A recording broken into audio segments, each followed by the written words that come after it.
buenas tardes. Gracias por estar con nosotros una vez más en esta su programación en español del Canal 17. Les saluda Pedro Corso, periodista de Radio Martí.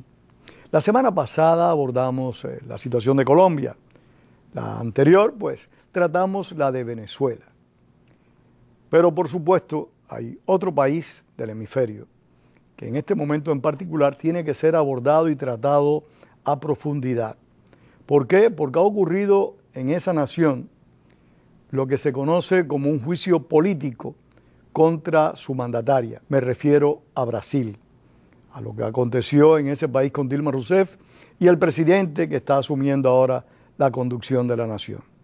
Para abordar este tema, nadie considero yo más apropiado que un cubano que vivió en Brasil muchísimos años, académico, profesor en universidades de ese gran país sudamericano, y me refiero a mi amigo Jorge Fonseca. Jorge, gracias por estar acá. No, gracias a ti, Pedro, por invitarme a hablar de la situación política interna de mi segundo país, que es Brasil. ¿Cuántos años viviste en Brasil, Jorge? Viví 23 años en Brasil. Y lo quiero realmente como una segunda patria. Brasil es una Cuba gigante, Pedro. ¿Tuviste la oportunidad de conocer a fondo el país, de poder evaluarlo, de poder ver sus cosas buenas y sus cosas malas? Y sus cosas malas, y profundizar en los aspectos políticos. El país es muy interesante, Pedro, porque me parecía siempre estar viendo una Cuba del futuro, el parlamento, los debates políticos, la participación de los partidos, porque el carácter del brasileño y del cubano son muy parecidos. Jorge, ¿qué pasó? ¿Por qué tienen que sacar a Dilma Rousseff del poder? Haciendo un poquito de historia, por allá por los años 90, en un proceso similar, Collor de Mello fue sacado también del poder. ¿Fueron causas similares? ¿Cometieron No, el caso de Collor de Mello, que fue en el 92, precisamente llegando yo a Brasil, llevaba pocos meses, cuando viví todo el proceso, las causas de Collor de Mello fueron totalmente diferentes. En el caso de Collor de Mello, quien desató el proceso es el mismo que desató ahora, que fue un proceso de corrupción, que es un poco típico de las instancias políticas brasileñas. Pero el aspecto político de la política izquierda-derecha del proceso actual lo diferencia mucho del de Collor. En el de Collor no había diferencia entre izquierda y derecha, y ahora ese matiz es importante. Comenzaré por decirte que la izquierda brasileña está en el poder desde el 2002, que hubo las elecciones que ganó Lula da Silva, que asumió el 2003. Han sido 13 largos años de dominio del Partido de los Trabajadores, el PT, de la izquierda brasileña, que como se sabe es el partido más grande de la izquierda latinoamericana. Hay que decir en primer lugar, Pedro, que Brasil no es un país izquierdista. No digo eso porque tenga simpatías o no por la izquierda que oprime a mi país. Digo eso porque Brasil es un país que está totalmente balanceado. Hay inúmeros partidos políticos y el PT, que es el mayor partido de la izquierda de Sudamérica, no es el mayor de Brasil. No es el mayor de Brasil, ni siquiera es el segundo. ¿Y cómo es posible que haya gobernado 3 periodos consecutivos? Bueno, la situación es que el mayor partido brasileño, que es el Partido del Movimiento Democrático de Brasil, PM por sus siglas, es un partido que no tiene un líder de resonancia nacional. Por ejemplo, el presidente de ese partido era Michel Temer, actual presidente de Brasil y vicepresidente de Dilma Rousseff en el primero y en el segundo mandato. Era el presidente de ese partido. Michel Temer es un político tradicional, es un político considerado como un hombre honesto, como un hombre capaz, pero no tiene carisma. Él no podía haberse postulado para ser presidente de Brasil, con posibilidades de salir electo. Lo mismo sucedió en los 2 mandatos anteriores de Lula. Ese partido no tenía ningún dirigente de relevancia nacional que pudiera serle, digamos, un candidato fuerte. Y Lula da Silva aprovechó la situación. Jorge, para beneficio personal y de los televidentes, ¿por qué si ese partido que es el más grande de Brasil, si no es de izquierda, por qué se ha coaligado con una organización de izquierda como es el PT, con un hombre como Lula da Silva, que no solo ha sido, sino que ha sido un compañero de viaje de Fidel Castro, que también en su momento apoyó a la FARC? O sea, es difícil de entender. Es difícil, pero hubo un episodio que sucedió en el 2001, finales del 2001, cuando ya se empezaba la campaña del 2002, campaña que culminó con la elección de Lula. Hay un alto dirigente del partido PMDB de centro derecha que se llama José Sarney. José Sarney había sido presidente de Brasil 4 años y es un hombre de relevancia. Lo que sucede es que él asumió la presidencia no como líder máximo, él asumió como vicepresidente de Tancredo Neves. Por sustitución. Por sustitución de Tancredo Neves, que falleció desgraciadamente después de ser electo. Eso fue poco después de terminar la dictadura, ¿no? Exactamente, al fin de la dictadura. Falleció y una semana antes de tomar posesión muere el presidente y asume Sarney. Pero Sarney es un hombre que tiene un peso político muy grande. Fue presidente y aunque no es un líder de la relevancia nacional, que lo es, por ejemplo, Lula, en honor a la verdad, hay que decir que tiene una influencia muy grande. La hija de José Sarney se postulaba en 2001, volviendo a la historia, y en las encuestas... ¿Para presidente? Para presidente. Ella era gobernadora del estado de lo que son oriundos los Sarney, que es el estado de Maranhão, en el norte de Brasil. Y ella, las encuestas empezaron a darla muy fuertemente porque ella era de un partido de derecha, el partido de derecha de Brasil en la época, que se llamaba, ahora se llama Partido de los Demócratas, en la época se llamaba Partido del Frente Liberal. Ella tenía muchos chances y las encuestas lo daban. ¿Qué sucede? En el poder estaba Cardoso, el presidente Fernando Henrique Cardoso, que quería ser su sucesor. Y había designado a José Serra, un político con que se ha candidatado contra Lula sucesivas veces, y llevaba a José Serra como candidato. Al ver que Rosiana Sarney tenía algún adelanto, el grupo de Cardoso le hizo una especie de trampa que Sarney quedó profundamente ofendido. Metió la Policía Federal en la casa en uno de los negocios del esposo de Sarney, y sorprendieron más de $1 millón de dólares equivalente en la época para costear la campaña por debajo de la mesa, cosa que es ilegal en Brasil. Tiraron fotos de ese $1 millón que pusieron encima de una mesa, salió en la prensa y se acabó. Ahora, la hija Jorge, de Sarney. Es lamentable. Dios quiera que mañana en Cuba, cuando haya democracia, no sea entonces como la de Brasil, porque el nivel de corrupción que hay entre los políticos brasileños es elevadísimo. Me estás poniendo un caso ahí de corrupción abierta y descarnada. No, descarnada. Entonces, bueno, Pedro, independientemente de corrupción, eso es parte del esquema político tradicional. Se hace un financiamiento de campaña que hay que rendir cuentas oficial y se hace uno paralelo. Te interrumpo, pero es que tenemos que la mayor parte de los congresistas brasileños, representantes y senadores, están sindicados de haber estado involucrados en un acto de corrupción. Exactamente. La mayor parte, hasta el propio presidente Temer, tiene algunas denuncias de que ha participado en actos de corrupción. O sea, lo que se aprecia es que hay un nivel de corrupción en la clase política muy alto. Sí. En el caso de Temer, claro, hay acusaciones porque ahora asumió la primera magistratura. No, pero desde antes que él asumiera, igual que pasó con Dacuña, o Cuña, el que fue presidente de la Cámara de Representantes, que también estaba acusado. Está siguiéndose un proceso para separarlo. Lo que sucede es que el PT, que ha sido víctima en este proceso, acusa a Dacuña de cosas que realmente él no tiene responsabilidad. Él acusa a Dacuña de haber encaminado el proceso de impeachment y esto es un problema. Él solo facilitó el poner en la pauta del día del Congreso el proceso de impeachment.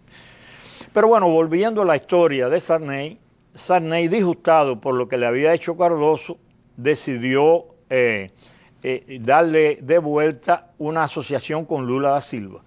Él llamó a Lula da Silva y se asoció fuertemente con Lula da Silva. Sarney fue quien permitió y garantizó a Lula da Silva ante los acreedores internacionales. Es una práctica vieja de la política latinoamericana. Exactamente. Aliarse, tenemos el caso en Chile con Salvador Allende, que contó con el apoyo de los demócratas cristianos y por eso fue que pudo llegar al gobierno. Bueno, eso responde un poco a la pregunta que originó esta historia. ¿Por qué un partido como el PMDB de centro derecha se alía con este partido del PT? Se decidió por parte de Sarney darle una lección a Cardoso. Entonces apoyó a Lula sucesivamente. En aquel momento hay que decir que el partido de Sarney en pleno no apoyó a Lula. Lula se postuló por una coligación de otros partidos. Pero un sector importante de ese partido que Sarney lidera lo apoyó. por debajo de la mesa. Lo trajo a Nueva York a firmar acuerdos con los fondos financieros, darle seguridad a los fondos. Sarney le dio seguridad a las Fuerzas Armadas brasileñas con Lula, porque Lula era considerado un hombre que iba a hacer una revolución como Fidel Castro. Lula tuvo que firmar un determinado documento ofreciendo que no iba a haber ningún tipo de cambio. O sea, se vendió por un plato de lentejas. Bueno, en parte el plan de Lula aparentemente era el tiempo de gobierno de él cumplir con esos compromisos. Por ejemplo, el ministro el hombre que del sector económico, que fue presidente, ministro del Banco Central, Enrique Mireles, era un ciudadano nacido en Brasil, pero ciudadano norteamericano que en esa época era presidente mundial del Banco de Boston. El sector financiero internacional le exigió a Lula como garantía nombrar a ese hombre si salía presidente del banco, y ese hombre fue presidente del banco desde el primer día del primer mandato hasta el último día del segundo mandato, y mandaba en el área económica. Brasil se dio bien en el área económica los 2 años de Lula gracias a que la política del área económica la dirigía un hombre. ¿Y por qué cae la economía de Brasil en el gobierno de Dilma Rousseff? Bueno, es que Dilma Rousseff realmente, Pedro, sucede a un hombre que se llama José Dirceu. José Dirceu es un hombre que, como Nicolás Maduro, fue formado en Cuba para el mismo objetivo de Maduro, para después que Lula cumpliera sus compromisos. Que cayó preso también por corrupción. Cayó preso por corrupción, sí, en Brasil hay pocos que se salven. Pero bueno, el plan de Lula aparentemente era estar los 8 años, los 2 mandatos, cumpliendo su palabra y posteriormente postular a José Dirceu, que era el hombre de Fidel Castro en el PT y en Brasil. ¿Qué sucede? 2 años después del primer mandato, que este señor José Dirceu era una especie de primer ministro, el ministro de la presidencia, cayó en un escándalo de corrupción. Fue sorprendido, habría que ver bajo qué circunstancias. Fue condenado a varios años de prisión y posteriormente en este escándalo nuevo de la Petrobras fue nuevamente condenado. ¿Quién sustituyó a José Dirceu en la posición de segundo de Lula en el gobierno? Fue Dilma Rousseff, que fue efectivamente posteriormente candidata. Dilma Rousseff es una persona honesta en lo personal, no hay ni siquiera acusaciones contra ella. Sí, porque ella no está acusada de corrupción en este caso. No está acusada. Está acusando de malos manejos administrativos. Sí, de incompetencia administrativa y permitir ese proceso de corrupción, Pedro. Porque hay que decir que Dilma Rousseff, antes de ser presidente de Brasil, era presidente del Consejo de Administración de la Petrobras. Donde son los grandes escándalos. Donde se dieron la gran robadera. Ella estaba al tanto de todo. Ella muy probablemente, casi seguro, no robó personalmente, no tiene esa fama en Brasil, pero permitió esa corrupción. Lo que se justificaba en la época, Pedro, es que esa corrupción no era para robar en beneficio personal, era para robar dinero del Estado y dárselo al partido, con vistas a que el partido no perdiera nunca el poder, ya que ellos teóricamente... Pero no dejaba de ser robo y no dejaba de ser corrupción. No dejaba de ser robo. Y los intermediarios, los actores de esos robos, desde luego, eran cientos de millones, Pedro, quizás miles de millones. Entonces los actores que se quedaran con 2 o 3 millones para tener un dinerito para la gasolina... Ir resolviendo los problemas. Una cosa que no se veía mal. Que a Lula, esta gente que robaba y que él lo permitía, le dieran un apartamentazo en un edificio, en una de las mejores playas. Eso es lo que tienen a Lula acusado en este momento. Sí, ¿no? Está acusado, sí. Hay las personas que le dieron el apartamento, que están presas, acusados de corrupción, que es una constructora, declaró que ese apartamento se lo había dado a Lula en pago por dejarlo participar de la robadera. O sea, el cómplice confesó que había actuado de esa manera. Exactamente. Entonces, la prisión de Lula es inevitable. Bueno, es casi inevitable. Tú sabes, te digo casi porque en Brasil todo puede ocurrir milagros, Pueden ocurrir milagros. Los abogados, es decir, los personajes. Pero ¿qué sucede? Lo importante desde el punto de vista político, Pedro, es que las 2 veces que Lula salió fue apoyado por partidos de centro y centro-derecha. El partido de Lula detenta en Brasil un 30% del electorado, que es mucha gente. Si consideramos que Brasil tiene... un núcleo duro, un 30%, es muy difícil de batir. Exactamente. Y además, incondicionales, muchos de ellos militantes. Bueno, mira si es así, que tú pusiste ahorita un detalle para mí muy importante.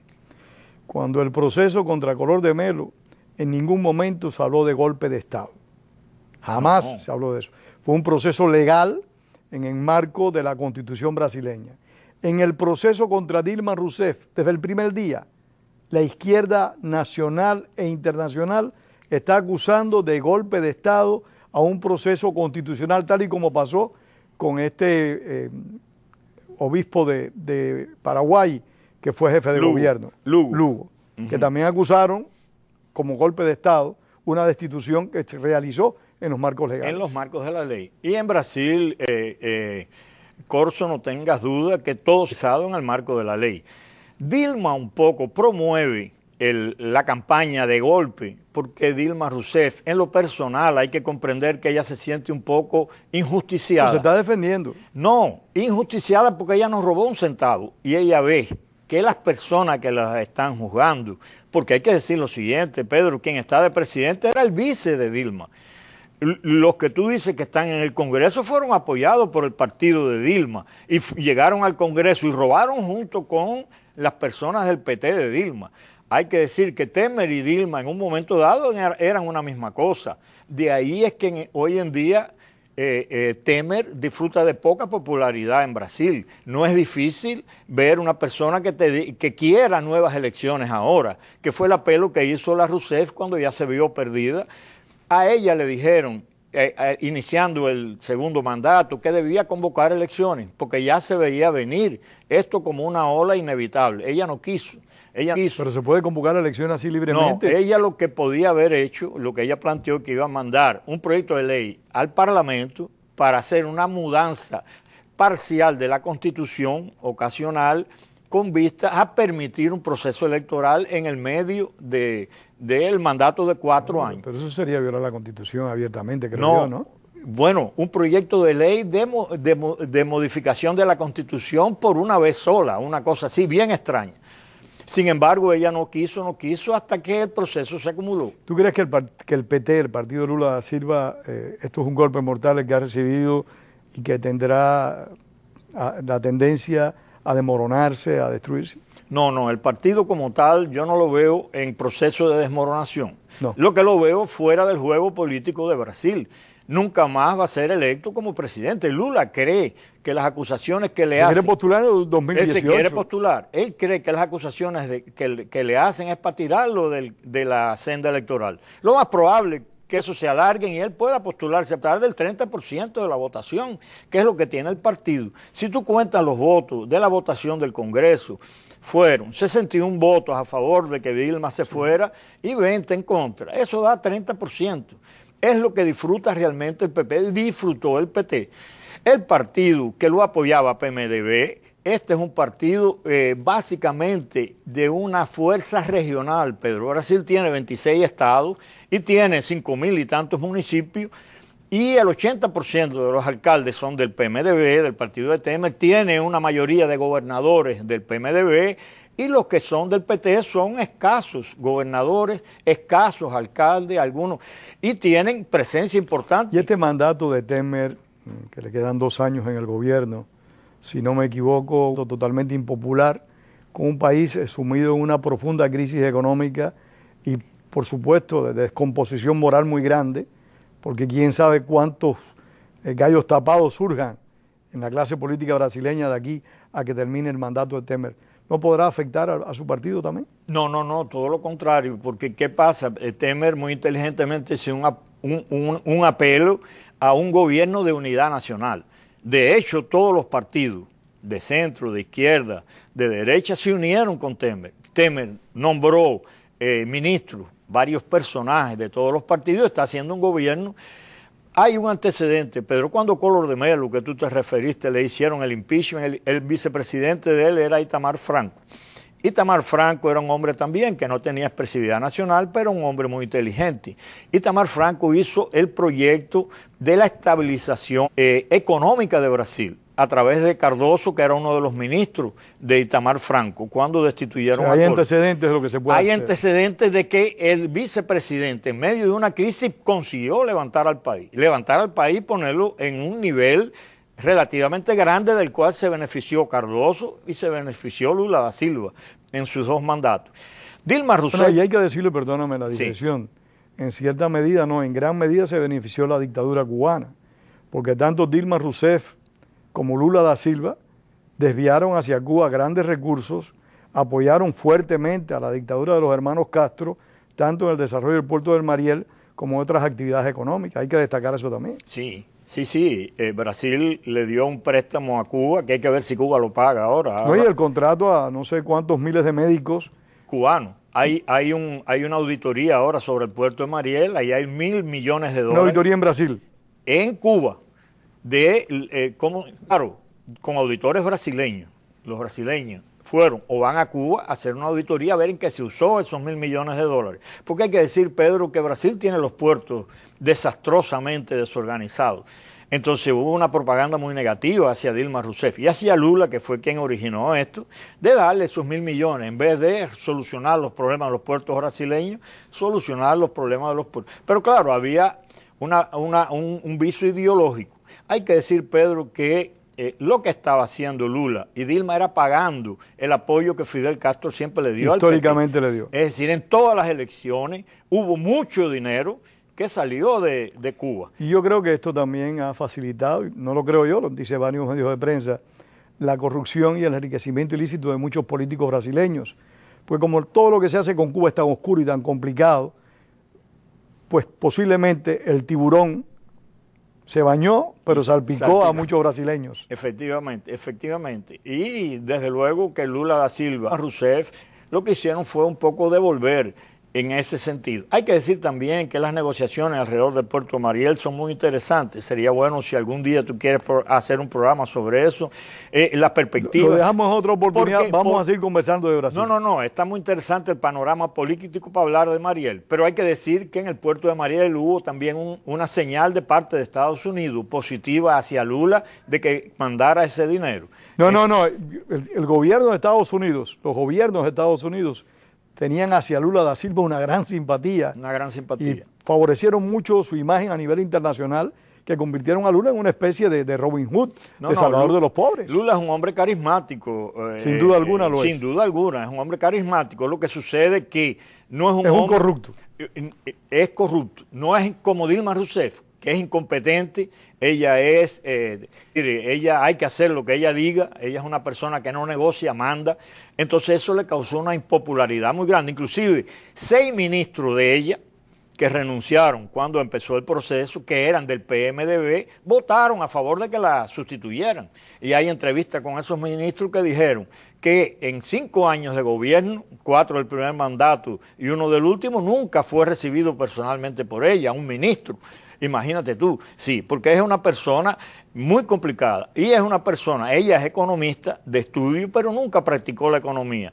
Entonces, como ella tenía conocimientos teóricos, ella se desentendía de los problemas del mercado. Es más autócrata que demócrata, entonces. Ah, sí, ella tiene todos los vicios de ser una persona bien de ordeno y mando. Ella es mandona.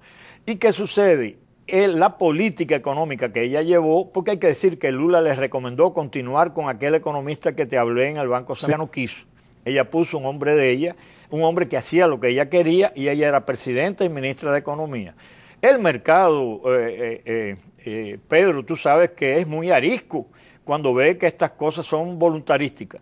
Todo el que tiene dinero no lo pone, lo aguanta, entonces el país empezó a caer hasta que se afundó. El viejo refrán de que no hay nada más cobarde que $1 millón. Y hay un detalle muy importante, Pedro. Ella en la campaña electoral, que la eligió al segundo mandato, ella se cansó de decir que Aercio Neves, que era el candidato contrario, que fue a la segunda vuelta con ella... Ese fue que murió en un accidente aéreo, ¿no? No, el que murió en un accidente aéreo era del Partido Socialista. El Partido Socialista, no, este es del PSDB, del Socialdemócrata. Este es de los hombres de Cardoso. Se cansó de decir que Aercio Neves era un neoliberal, que es como ellos califican, no se atreven a decir liberal, neoliberal que iba a tomar tales más cuales esta y otra medida si tomara la presidencia, que no votaran en él porque él iba a hacer esto, lo otro y lo otro. No pose Dilma Rousseff cuando salió electa, hizo exactamente eso. Lo que le causó que ella tomó pose el 1 de enero del 2015, En febrero se dieron las mayores manifestaciones públicas que se han dado en Brasil de todos los tiempos. 16 millones de personas salieron a las calles nacionalmente contra su gobierno a un mes y poco, precisamente por empezar a implementar las medidas que ella acusaba que iba a hacer Aécio Neves. Jorge, se agota el tiempo. ¿Cuáles son las figuras, en tu opinión, ajena a Lula da Silva, que puedan presentarse en los comicios del año 2018? Yo creo que el PMDB va a volver a no tener una figura destacada. Y hay un hombre del PSDB, que es el socialdemócrata, que es Aécio Neves, te hablé. Él es nieto de Tancredo Neves. El que fue presidente. El que fue presidente electo, que no llegó pudo asumir el cargo. Murió por una operación muy simple. Estaba yo en Venezuela cuando ese hombre murió. Ajá. Lo recuerdo. ¿Qué sucede? El PT ahora tiene que inclinarse. Lógicamente no se va a coligar más nunca con el PT. Es de suponer eso. En el previsible. Probablemente se alíe con el PSDB. Si se alía con el PSDB de Neves, Neves va a ser candidato, ya él lo ha dicho. Él es el hombre que probablemente toma la presidencia del Brasil. Y es un hombre socialdemócrata, es un hombre, vamos a decir, de centro izquierda, ni siquiera de centro izquierda, y pudiera ser, es del mismo partido de Cardoso, de la misma ideología de Cardoso.